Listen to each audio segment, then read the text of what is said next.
Another weekend beckons, so does the Development Report. Welcome to this episode of the Development Report Weekly on 99.3 Nigeria Info. You can watch us live from any part of the world via our website. That's nigeriainfo.fm/live. And you could always follow some of the developments as it goes on Facebook and Twitter at Nigeria Info FM. Also, you could follow at the Dev Reporter on Twitter and Facebook. The Development Report is a program which offers provocative analysis on development issues, the ones that matter to you, featuring subject experts, and also by way of amplifying impact stories of non-governmental organizations and civil society organizations, their interventions to make the world a better place. This week's conversation is about Child's Right Act in the Nigerian context. We'll return to go into a full-blown discussion on the matter. You'd also meet my guest, who will be joining me by phone. Welcome once again to the program. We'll be back. Every day, people and groups, big and small, are on the front line chasing solutions to life's most pressing challenges. Most of what they do, sadly, goes unreported and unnoticed. That's all about to change. Track all the in-depth information and analysis on a wide range of development issues affecting everyday life and meet the people driving the march towards sustainable growth. Development Report, Fridays from 10:30 a.m. on 99.3 Nigeria Info. It's radio's new big platform to bring development partners home and abroad closer. Development Report, real issues, real news.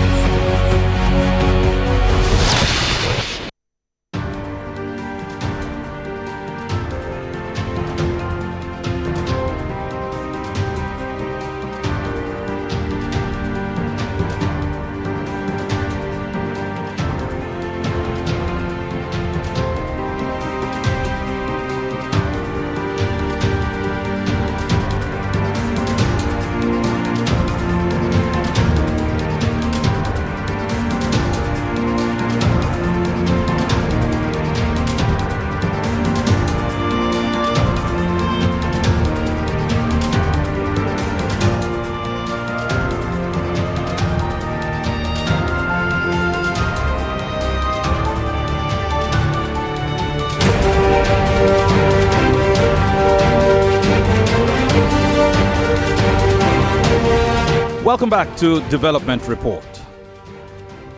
In the late 1940s, 1949 to be precise, the Fourth Geneva Convention held. In Protocol 1 of that Fourth Geneva Convention, it is stated clearly in Article 77 that children shall be the object of special respect and shall be protected against any form of indecent assault. This provision also serves to reaffirm the numerous provisions which contain the detailed rules in favor of children. Now, Protocol 2 makes a similar provision in Article 4, in which it states that children shall be provided with the care and aid they require during conflicts. Children's rights, it must be clearly understood, are the human rights of children, with particular attention to the rights of special protection and care afforded to minors. The 1989 Convention on the Rights of the Child defines a child as, quote, any human being below the age of 18 years, unless under the law applicable to the child, majority is attained earlier. Coming home, in Nigeria, there is a Child Rights Act of 2003, known simply as CRA, which is a domestication of the Convention on the Rights of the Child.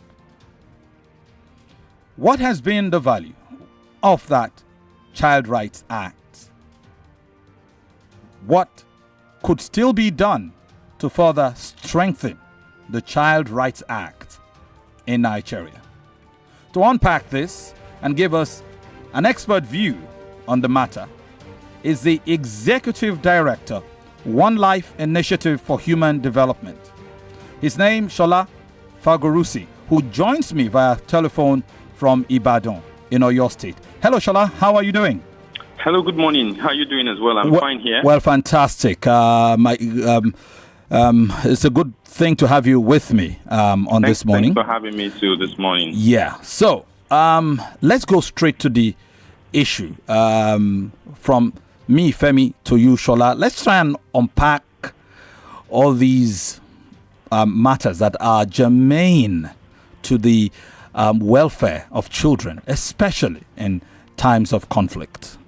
Tell me, or tell the audience, what is the Child Rights Act in a way as to easily grasp it? Okay, so first and foremost, the Child Rights Act is a legal instrument. A legal instrument in the sense that, yes, we know that parents will take care of their children.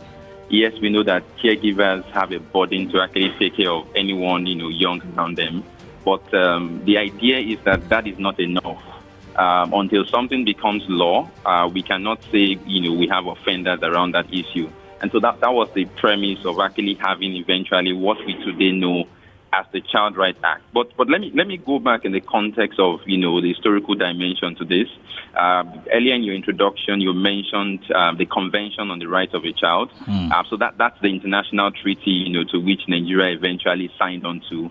And I should also say that, yes, it looked colorful at that moment because, again, remember that Nigeria, as of 2003, the early, the late 1999, 2003, thereabout, we were just coming from an era where we had, major issues around human abuse.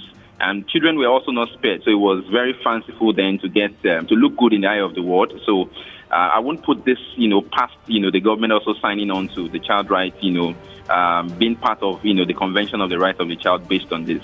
But beyond just the CRC, we also have the African Charter on Human and People's, rights, which also looks out for children as well to say that, look, almost half of the world population is under 18, Nigeria inclusive. And if you remember again that when we're trying to define who a child is, what was given earlier on is just the social definition of a child. Anyone under the age, of 18. Biologically, for example, you, Femi, as far as your parents are concerned, you're a child. Yeah. Even though you're an adult. So, Yes. that would also, pass for biological definition. And then, of course, you also have, the legal definition, which talks about minor. And this differs from places to places. There are countries that recognize, people under the age of 16 basically as a child. So the Child Rights Act basically is Nigeria's way of saying, look, we have signed on to this treaty. We believe in the dimensions that, look, children should also have, special care. There should be a law that also talks about, the rights of children. And so that's what this is about. But Interestingly, we've also had to have, several states, again, because you also have federating units within Nigeria. So several states have also had to sit down to say, look, can we also begin to look at our own version of the Child Rights Act? And so for your state where I'm based, for instance, in 2006, we had our own version, which is called the Child Rights Law, which is, just saying that, look, for the state here, you can actually prosecute an individual who does not, go by dictates of what the Child Rights Law actually, provides. So that's what, this is really about, talking about the Child Rights Act. Okay. Now, it's instructive to note that it wasn't even easy. It was in the early 90s that a draft child rights bill, was put up, aimed at principally enacting into law in this country the principles enshrined in the Geneva Convention on the Rights of the Child, and of course the AU Charter on the Rights and Welfare of the Child, which was prepared as early as the early 90s. It took some 10 years, several heads of governments and parliamentarians debated back and forth, and most of those debates were heated before the bill was eventually passed into law by the National Assembly 2003, after which it was subsequently assented to by then President Olusegun Obasanjo. Considering the struggles, I mean, you gave us a definition of what the Child Rights Act. So let's further domesticate it in the Nigerian context. We want to try and simplify the act, look at the salient points in the act. As a matter of fact, what are those children's rights, really? Okay, so let me again say that the fact that it took that long also, hints at how serious Nigeria looks at issues about children. Any serious country will understand that children are, posterities, of that country, which means that, look, every time you sit down to design things like Vision 2020, for example, 2020, you will think about, how do our children fit into this? It means, for instance, a country in the size of Nigeria will not be talking about having 13.2 million children out of school. It means that in a country like Nigeria, we will not be battling with issues about almajiri that used to be, the preserve of the northern part of the country. But surprisingly, we're beginning to see street children, except that the nomenclature now differs in Lagos, in Ibadan, in Enugu. We're beginning to see a huge dimension around it, even though there are laws around it. So let's delve into, the Child Rights, Act itself. Now, the law itself was designed to look out for vulnerable groups. Again, by vulnerable groups, I'm talking about children. Again, it was also designed to look out for ultra vulnerable, children as well. So we're saying that, children living with disability, we have them as neighbors. We have children with Down syndrome, as neighbors. We have school for the blind. We have school, these are places where you actually have children. So the Child Rights Act, in essence, basically in a different parts, looked at the different components, to talk about what happens in the cases of labor. Are there instances of abuse? The law also, talked about the issue of, child marriage. To say that, look, when can you say that a child is actually mature enough to actually get married? Beyond this as well, he also talks about issues around, infant mortality, to say, look, how do we ensure that we give proper care to the children? These are things that are captured in the Act. Beyond this as well, issues around female genital mutilation is even captured in the Child Rights Act, to say that, look, how do we, to the full extent of the law, how do we ensure that a child is protected? The law itself also talks about issues like incest. It talks, about, child rape. It talks about, molestation. Everything in terms of the dimension of a child. But in terms of the rights of the child, yes, a child, just like, a typical adult, has the right to expression. The most controversial part has always been, the child having rights to privacy, to say that, look, can we say that a child has a right to his or her own privacy? Again, in the context of our own society as Africans, this will seem very odd. But the law recognizes and says that, look, a child has a right to privacy. Aside from this as well, he also talks about education, that a child has a right to actually get educated. And it's not surprising, for example, that we have, we still have about 12 states in Nigeria who have not been able to agree, based on, again, the definition of a child. And this comes down to the issue of around child marriage, that, look, when you say you enact a law like this, you are giving too much power to the child. And I've always said that, look, even for states who have enacted this law, when a child is abused, what is the system, what's the mechanism in place for that child to report an abuse? And that's why the news today is inundated with several cases. It used to be rape, but now we are seeing, massive cases of incest in homes, with caregiver between father and daughter. A case was just, the judgment was just given in a case in Edo State 2. It was an uncle to a girl just 2 weeks ago. And, if efforts, deliberate efforts are not put in place to ensure that it happens, then we will continue to have this. The state of, primary, and an extension of the Act is what has given back to things like UBEC, to talk about, primary education in the country, to talk about, how do we ensure that at the end of the day, that this child has, a right to, free education, free primary education, a right to, 12 years of free education. These are the issues all covered, as far as the Child Rights Act is concerned. But what is most important is that at the state level, it is not the law itself, that would have to act out. It is how do the states eventually begin to ensure the implementation? How do the states eventually begin to ensure the enforcement of this law? How do we ensure that if a father doesn't ensure that a child goes to school? So even where education is free, we have had parents who would instead have that child go into homes, and become, laborers. So if you go to building sites as we speak, nook and crannies of Nigeria, you have children in there fetching water or doing some form of, one thing or the other. We've had, even sport facilities, in the middle of the night, where children are the one picking, lawn tennis balls as well. Children who should be enjoying, some form of care, should be sleeping at that time. Yeah. So several of these children are already being denied, their childhood. And that's what the law is about, to show that, look, how do we ensure that within the ambit or the bracket of the law, the child also feels like, look, I'm also a part of this society. So you don't talk about a child, even when you're talking about a child in, the child's presence, you don't assume that the child does not have an opinion. All right. Because, again, you need to see things from the prism, of that particular child. Okay. You just talked about the state government domesticating the act at the state level. The Child's Right Act has been passed at the federal level. Shouldn't that be enough to go round? Why is it so important? I know you've touched on it. For clarity's sake, so for the sake of our audiences, why is it important for state assemblies to domesticate the act at the state level? Okay, so we've gone back and forth around this issue. I'll take another law, the Freedom of Information Act, for instance. So the Freedom of Information Act passed in 2011. And then, the appeal court, ruled recently and says that, look, once this is done, once it has been passed at the federal level, and then it also means that it should be at the state.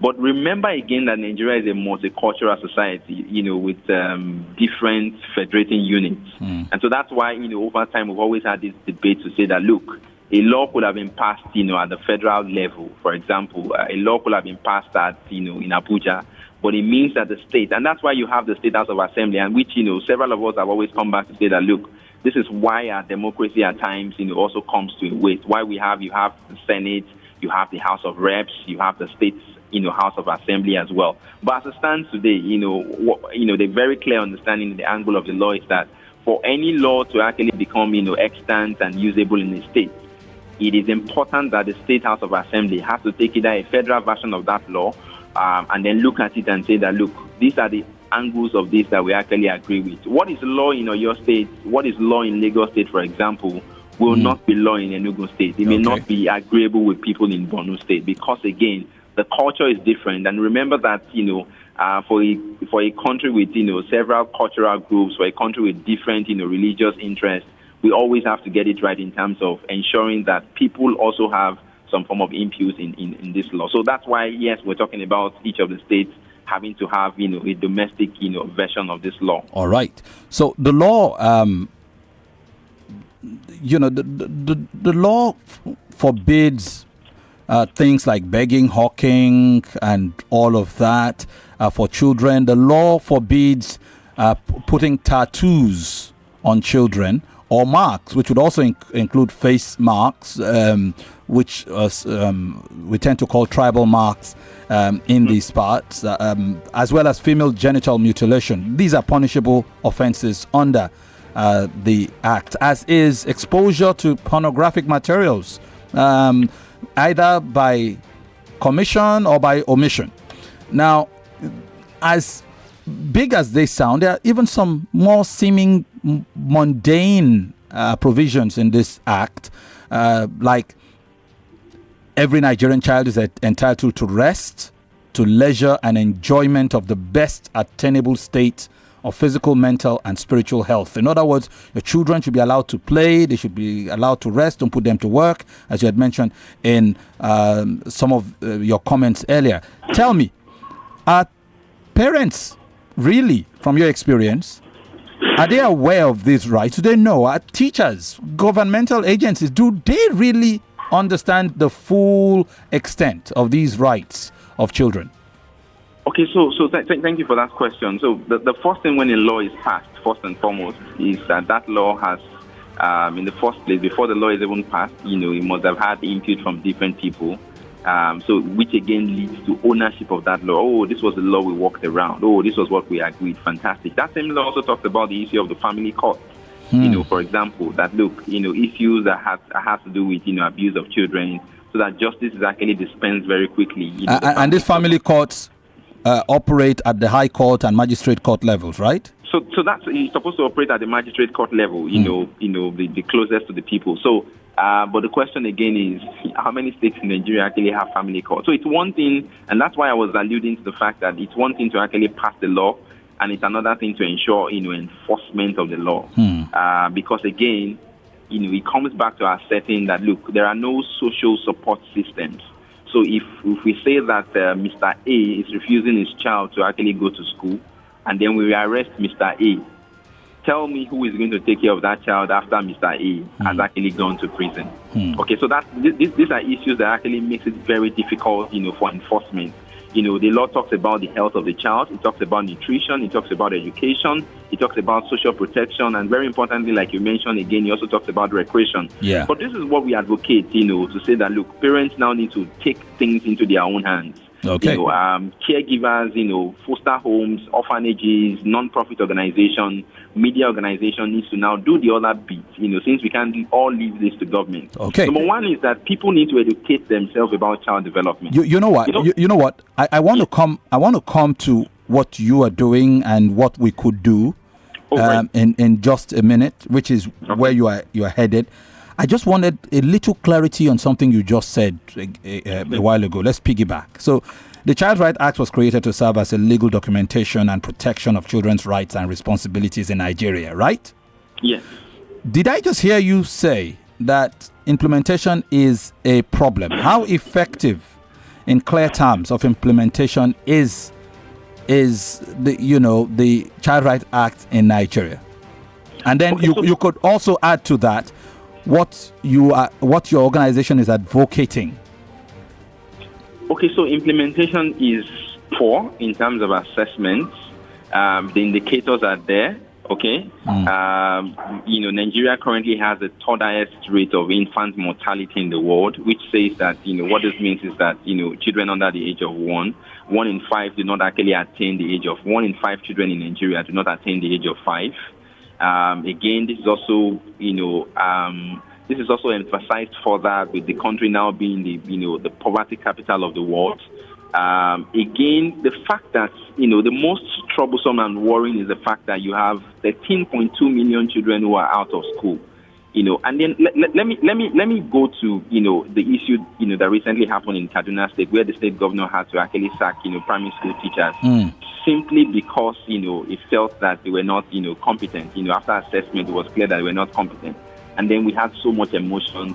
You are a journalist, for instance, okay? If you do not perform your role as a journalist properly, then you are not worthy to be called a journalist. When a teacher cannot teach in a school, so how do we give that teacher the title of a teacher who cannot impact knowledge, who himself or herself does not even have that knowledge? For me, that we have 13.2 million children out of school, with about 40% of them being girls, it's troubling. It's a very clear indicator that, look, as far as the Child Rights Act is concerned, we are not getting it right. You give a child food, clothing, and shelter. Two other most important things you need to give to that child is, healthcare, proper healthcare, and then education. Education. All right. Because with that, you can actually frame the future of that child. With that, you can make that child capable of pulling himself or herself off by the bootstrap. So your organization, One Life Initiative. Okay, so one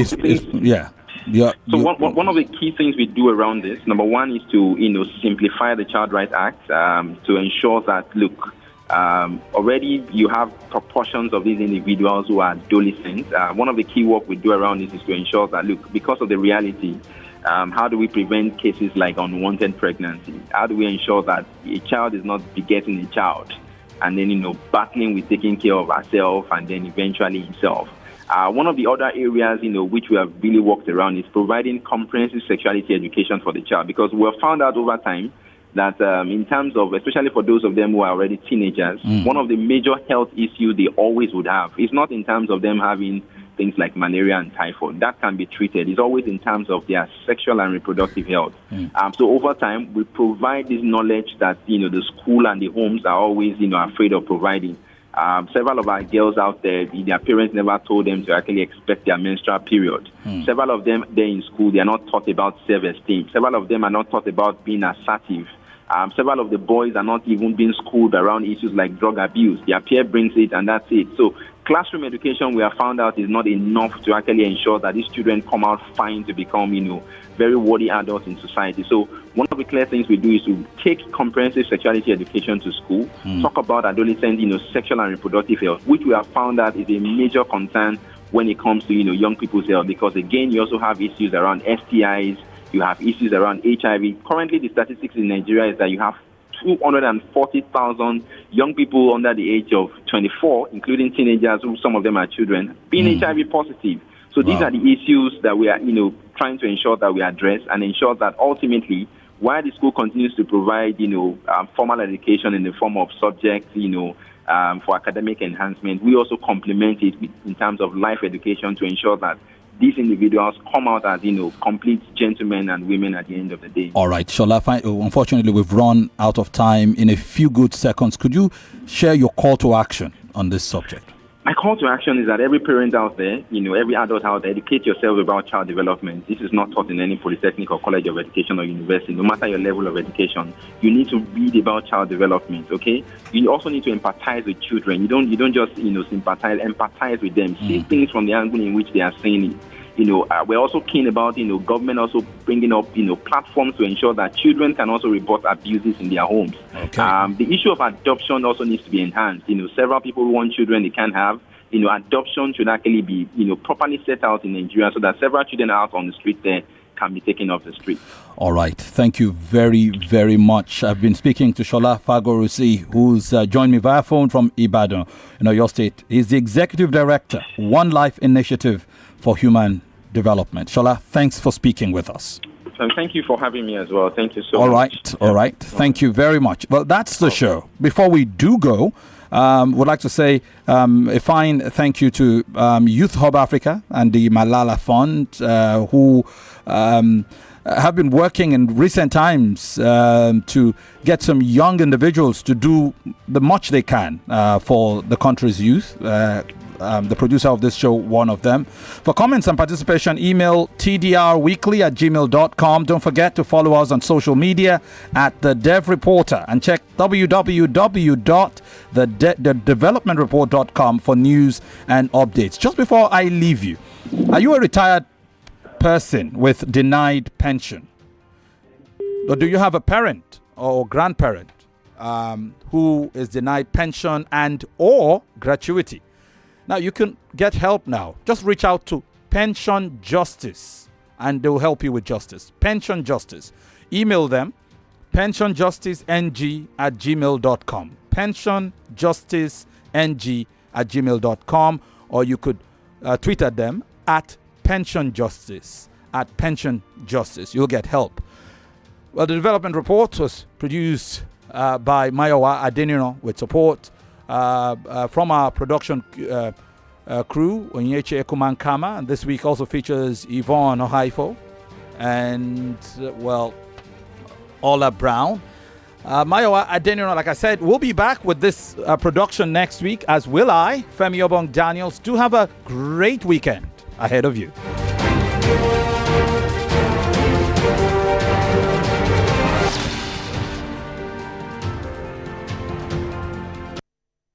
More news and information coming up. We'll be back in a moment.